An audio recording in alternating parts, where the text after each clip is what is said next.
Chapter 91। इस पर राघव ने कुछ नहीं कहा और ऋषभ के आने का इंतजार करने लगा।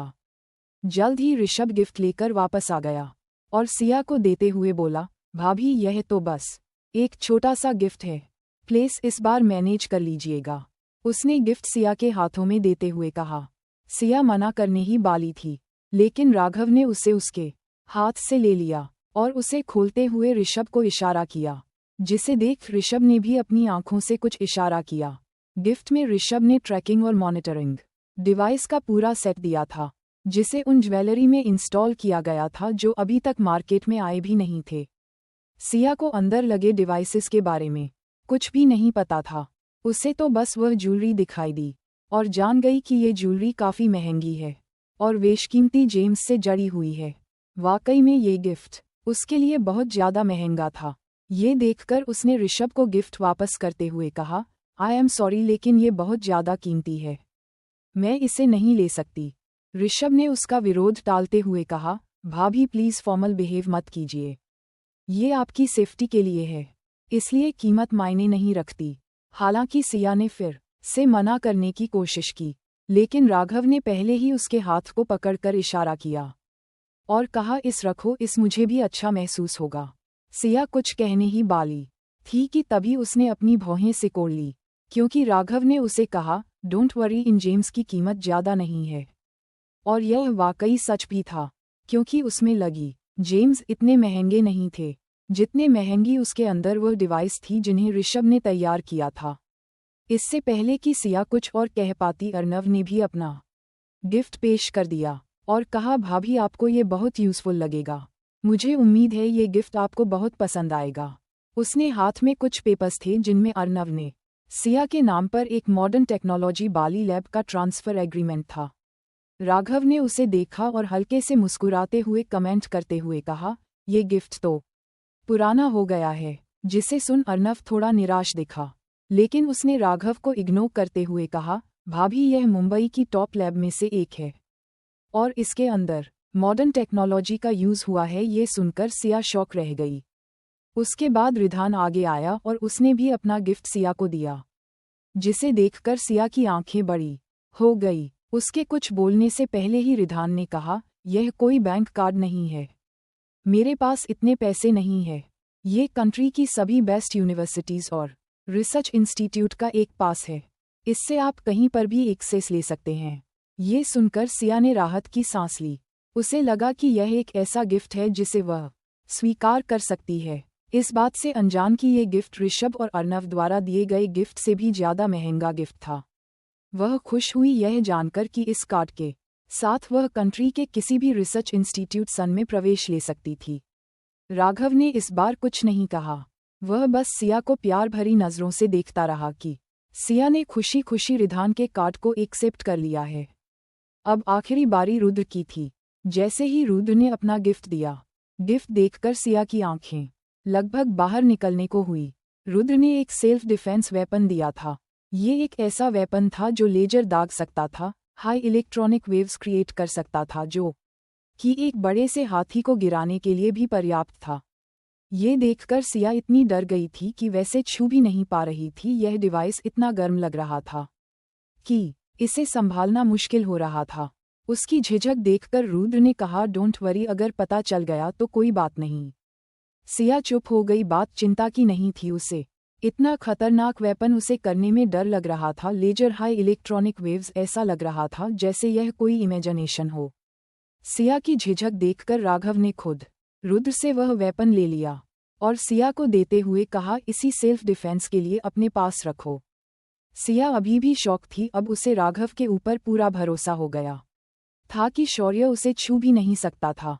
रुद्र ने अभी अभी उससे मुलाकात की थी और ऐसी बात कही थी कि निश्चित रूप से वह समझ गई थी कि राघव उसके लिए बेस्ट था और उसके इंटेलिजेंस की वजह से वो उसे भी साफे रखेगा।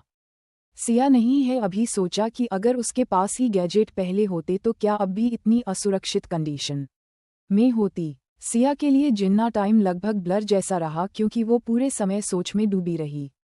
डिनर करने के बाद वह चारों वहां से निकल गए। राघव ने उन चारों को काफी देर तक बर्दाश्त किया, जो पहले से ही काफी मुश्किल था। उसकी जाने के बाद भी सिया सोच में डूबी हुई थी। राघव ने उसे अपने पास खींचा और पूछा, क्या हुआ है, किस सोच में डूबी हुई हो। सिया ने अपनी झिझक जाहिर करते हुए कहा, मैं गिफ्ट्स को एक्सेप्ट नहीं कर सकती, यह सभी गिफ्ट बहुत महंगे हैं। जिस पर राघव मुस्कुराते हुए बोला, ये चीज़ उनके लिए कोई मायने नहीं रखती हैं, और इसके अलावा वह उनका अपना तरीका है तुम्हारे प्रति रिस्पेक्ट जाहिर करने का। उन्हें ले लो और मना मत करो, राघव ने जोर देकर कहा। कम मना करने ही वाली थी कि राघव ने कहा, मेरे और उनके बीच की बात की चिंता मत करो, उन्होंने तुम्हें वह चीज़ दी है जिनकी तुम्हें ज़रूरत है, उन्हें ठुकराना मत, उसे कार्ड को संभाल कर रखना। उसकी बात राघव ने उसे कार्ड की इम्पोर्टेंस उसे बताई, जिससे सिया पूरी तरह से हिल गई। क्या नेशनल रिसर्च इंस्टीट्यूट तक मेरा पहुंच पाना पॉसिबल है?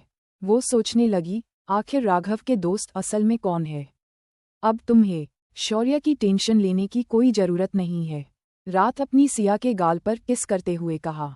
हालांकि उसने चोरी की फैमिली बैकग्राउंड का जिक्र नहीं किया, जिससे सिया को राहत मिली। उसने राघव को गले लगा लिया, जिसे देख राघव ने धीरे से उसकी पीठ थपथपाई। इसी बीच ऋषभ और बाकी तीनों वहां से तुरंत नहीं गए, बल्कि अपनी कार में जाकर बैठ गए। तभी अर्नव ने कहा, क्या हमें पहले शौर्य को हैंडल करना चाहिए, कहीं उसे राघव के बैकग्राउंड के बारे में बताना चल जाए। जिस पर रिधान ने कहा, नहीं, शायद ही कोई उसकी असली पहचान जानता हो। अभी के लिए उस शौर्य को भूल जाओ, लेकिन हम अभी के उसके लिए कुछ प्रॉब्लम्स खड़ी कर सकते हैं एज ए गिफ्ट। ये कहते हुए उसने ऋषभ की ओर देखा और पूछा, क्या तुम्हें कुछ मिला जो यूज़फुल हो? बिल्कुल, ऋषभ ने भागे चढ़ाते हुए कहा। उसने जो इन्फॉर्मेशन इकट्ठी की थी उसे उन चारों को दिखाई, जिसे देखकर उनके चेहरे पर घृणा के भाव आ गए। उसने कहा, सिया। अर्नव हिचकिचाया, मुझे नहीं पता, लेकिन मुझे लगता है कि वह इसमें शामिल होगी, वरना राघव अपने इतना स्ट्रांग रिएक्शन नहीं दिया होता। ऋषभ का चेहरा भी उदास हो गया। जेल में क्या कुछ होता है ये कोई राज नहीं था, सब जानते हैं वहाँ किस तरह का व्यवहार किया जाता है।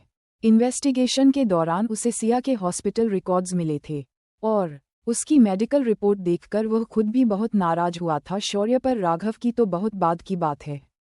सारे रिकॉर्ड्स इन्वेस्टिगेशन देखकर उन लोगों को समझ में आ गया था कि आखिर राघव शौर्य को क्यों खत्म करना चाहता था। अगर मैं खुद भी होते तो वह भी ऐसा ही करते।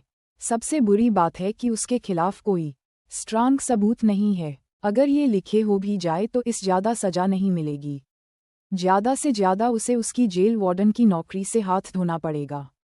शौर्य की बैकग्राउंड को देखते हुए उसके लिए उसकी यह वार्डन वाली नौकरी कुछ भी नहीं थी। शायद उसकी फैमिली ने शौर्य को मुंबई में प्रिजनर्स के खिलाफ कार्रवाई करने के लिए इंस्ट्रक्शन दिया था, क्योंकि वह अच्छी तरह से जानते थे कि प्रिजनर्स के पास स्ट्रांग कनेक्शन नहीं होते हैं, और अगर उनके राज सामने आ भी जाएं तो ज़्यादा हंगामा नहीं मचाएंगे। ऐश्वर्या चाहे पर कितना भी पागल क्यों ना हो, उसने अपने कामुक को अच्छी तरह से छिपा लिया और अपने पीछे कोई भी लूप होल नहीं छोड़ा। मॉन्स्टर है ये शौर्य, रुद्र ने कहा। वो इस तरह के लोगों से सख्त नफरत करता था। अपना चश्मा ठीक करते हुए रिधान ने कहा, अब हम जब यहाँ हैं तो चलो उस सनकी शौर्य को एक गिफ्ट देते हैं। जिस पर अर्नब ने भी सिर हिलाया और कहा, अब जब हमने सिया को अपना मान लिया है तो हमें अब उसके लिए कुछ करने की जरूरत है। उन चारों ने एक दूसरे को देखा, फिर एक दूसरे को देखने के बाद उन्होंने कर स्टॉट की और चल पड़े। दूसरी ओर राघव को यूनिवर्सिटी में दोपहर की अपनी 2 क्लास लेनी थी। सिया को उसके घर छोड़ने के बाद वह यूनिवर्सिटी चला गया। वहां से जाने के कुछ समय बाद ही उसे ऐसा महसूस हुआ जैसे कोई उसका पीछा कर रहा है। रियर व्यू मिरर में देखते हुए उसने अपनी आंखें सिकुड़ी और फिर स्टीयरिंग व्हील घुमाकर सिटी की ओर बढ़ गया। और इस समय उसने यूनिवर्सिटी को कॉल किया और कहा, मैं आज दोपहर तक नहीं आ सकता, मुझे लीव चाहिए। इतना कहने के बाद उसने फ़ोन कट कर साइड में पटक दिया और एक्सीलेटर दबा दिया। वहीं दूसरी ओर राघव के जाने के बाद सिया की दादी के साथ कुछ टाइम स्पेंड करने चली गई और राघव के दोस्तों के बारे में दादी से बात करने लगी। पहले मल्होत्रा फैमिली की वजह से उसे लगता था कि उसे बाहरी लोग कुछ खास पसंद नहीं होते थे, क्योंकि वह लोग दूसरों को नीची नज़रों से देखते थे। लेकिन राघव और उसके दोस्तों से मिलने के बाद उसे एहसास हुआ कि मामला ऐसा नहीं है जैसा उसने देखा था, बल्कि फ़र्क उनकी परवरिश का है।